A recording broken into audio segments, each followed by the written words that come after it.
Hi hello నమస్తే అండి. ఈరోజు వీడియోలో చాలా ఈజీగా 10 నిమిషాలలో టమాటా పులావ్ ఏ విధంగా చేయాలో చూపించబోతున్నానండి.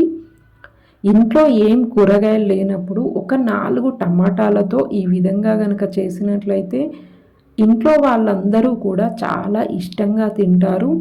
ఎలాంటి గ్రేవీలు లేకపోయినా చక్కగా మనమైతే హ్యాపీగా తినేయొచ్చండి. ఇప్పుడు దీని ప్రిపరేషన్ కోసం ఒక కడాయి తీసుకొని అది వేడెక్కిన తర్వాత అందులో 1 టేబుల్ స్పూన్ ఆయిల్ వేసుకోండి. ఆయిల్ వేడెక్కగానే అందులో సన్నగా తరిగి పెట్టుకున్న పచ్చిమిరపకాయ ముక్కలు అలాగే ఉల్లిపాయ ముక్కలు కూడా వేసేసుకొని బాగా ఫ్రై చేసుకోండి. ఆ తర్వాత ఇందులో ఒక 4-5 మిరియాలు, 3 లవంగాలు, కొంచెం జీలకర్ర, కొంచెం దాల్చిన చెక్క, కొంచెం షాజీరా, ఒక 5-6 జీడిపప్పులు వేసేసుకోండి. వేసుకొని వీటన్నింటినీ మంచిగా ఫ్రై చేసుకోండి. ఇవి బాగా ఫ్రై అయిన తర్వాత ఇందులో ఒక 4 మీడియం సైజ్ టమాటాలను తీసుకొని కట్ చేసుకొని వేసేసుకున్నాను. ఆ తర్వాత ఇందులో కొంచెం కొత్తిమీర, కొంచెం పుదీనా, మీ రుచికి తగినంత ఉప్పు, ఇక్కడైతే నేను 1½ టేబుల్ స్పూన్ ఉప్పు వేశాను.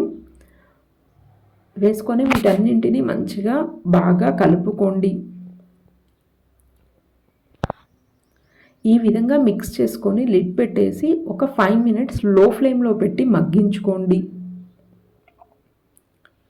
5 మినిట్స్ తర్వాత కనుక చూసినట్లయితే టమాటా ముక్కలు అనేది బాగా మగ్గిపోయి ఉంటాయండి. అప్పుడు ఇందులో 1/2 టేబుల్ స్పూన్ పసుపు, 1/2 టేబుల్ స్పూన్ అల్లం వెల్లుల్లి పేస్ట్, మీ రుచికి తగినంత కారం వేసేసుకోండి. వేసుకొని ఒకసారి బాగా ఈ విధంగా మంచిగా మిక్స్ చేసుకోండి.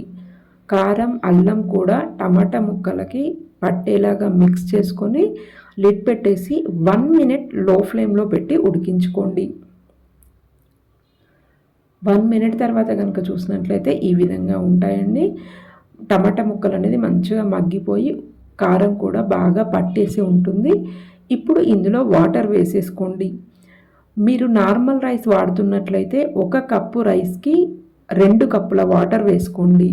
బాస్మతి రైస్ అయితే 1 కప్పు రైస్కి 1½ కప్పు వాటర్ వేసుకోండి. వేసుకొని వాటర్ని బాగా ఈ విధంగా మరగనివ్వండి. వాటర్ బాగా బాయిల్ అయిన తర్వాత నానబెట్టి పక్కన పెట్టుకున్న రైస్ని వేసేసుకోండి. ఇక్కడ నేను బాస్మతి రైస్ తీసుకున్నాను. బాస్మతి రైస్ మంచిగా వాష్ చేసుకొని ఒక 10 నిమిషాల పాటు నానబెట్టుకోండి. నానబెట్టుకొని ఆ రైస్ని ఇక్కడ యాడ్ చేసేయండి. బియ్యం వేసుకొని మొత్తం కూడా మంచిగా ఒకసారి కలుపుకొని మనం నార్మల్గా అన్నం ఏ విధంగా వండుకుంటామో ఆ విధంగా వండుకోవాలండి. ఒక 10 మినిట్స్ హై ఫ్లేమ్, 5 మినిట్స్ లో ఫ్లేమ్లో పెట్టి ఉడికించుకుంటే సరిపోతుందండి. యమ్మీ యమ్మీ టేస్టీగా ఉండే టొమాటో పులావ్ అనేది రెడీ అయిపోయిందండి. ఈజీగా ప్రిపేర్ చేసేసుకోవచ్చు.